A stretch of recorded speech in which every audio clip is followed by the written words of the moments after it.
Welcome to The Awesome Reader, where we review different books by different writers.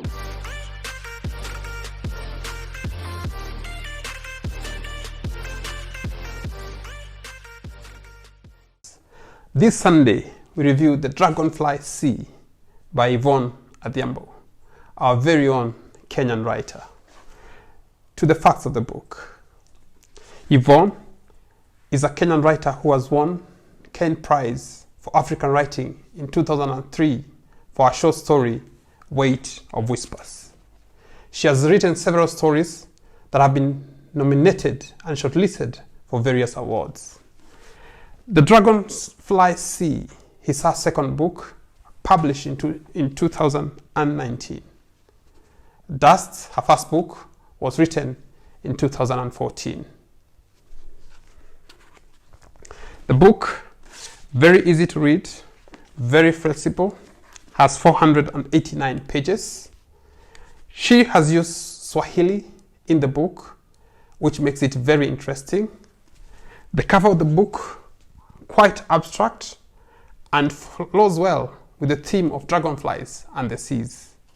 The book retails at 1,890 and you can get your copy at Textbook Center. Description of how to get the book at a discount are on the description box below.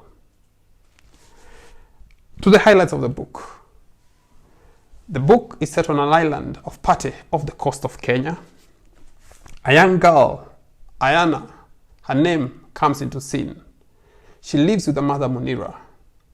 Munira, a beautician, making and applying henna as a source of raising funds for her income. The writer makes us know early enough that Ayana does not know her father. And sitting by the sea every other day, she keeps waiting and hoping her father will show up. But a fisherman, sailor by the name Muhyiddin shows up, whom Ayana decides that will become her father. School is a challenge for Ayana, as the mother could not afford school fees. However, she works hard on her own, she makes the grade, and she even passed high school.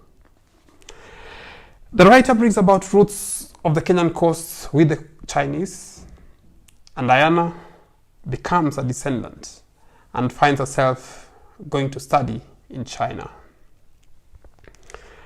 On a ship to China, she has a near-death experience, becomes close with the captain of the ship.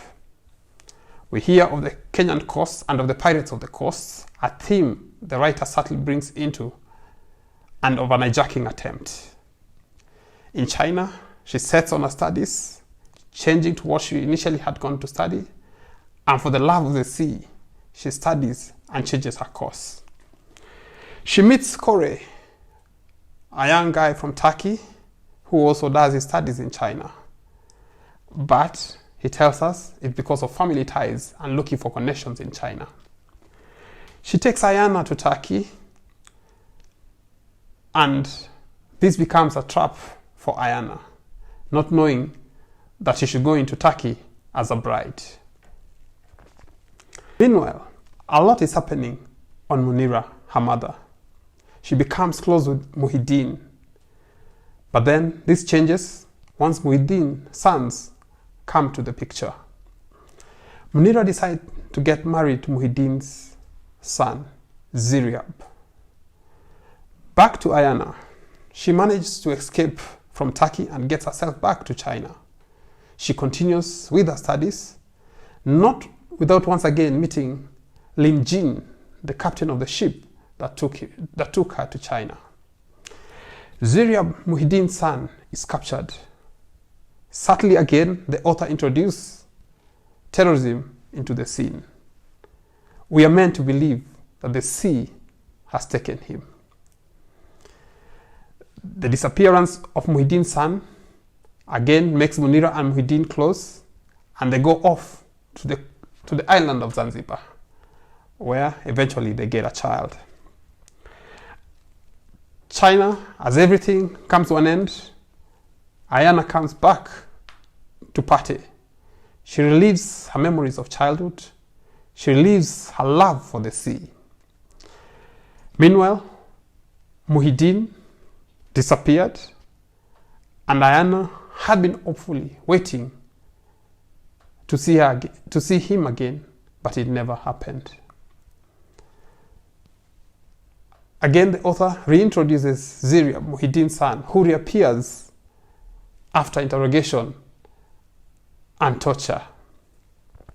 And while Ayana settles back to Pate, the relationship between Ziria and Munira, Ayana's mother, starts to rekindle once again. In my opinion, the storyline is fantastic. It's a page turner, and you'll enjoy every moment reading the book. I like the way she introduces the characters in the book and how later on you get to know what's behind the life of each character.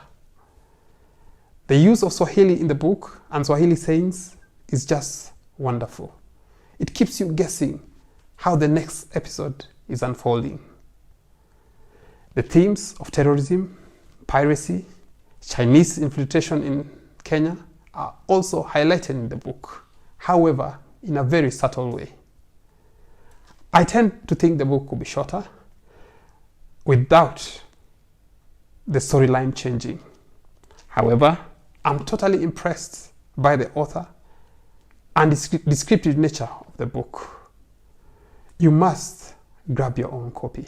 Have you read The Dragonfly Sea by Yvonne? If yes, please let me know your comments in the box below. This has been Awesome Reader. Subscribe and share. Remember to get details on how to get a copy of the book on the description box below from Textbook Center. Till next Sunday, let's keep reading.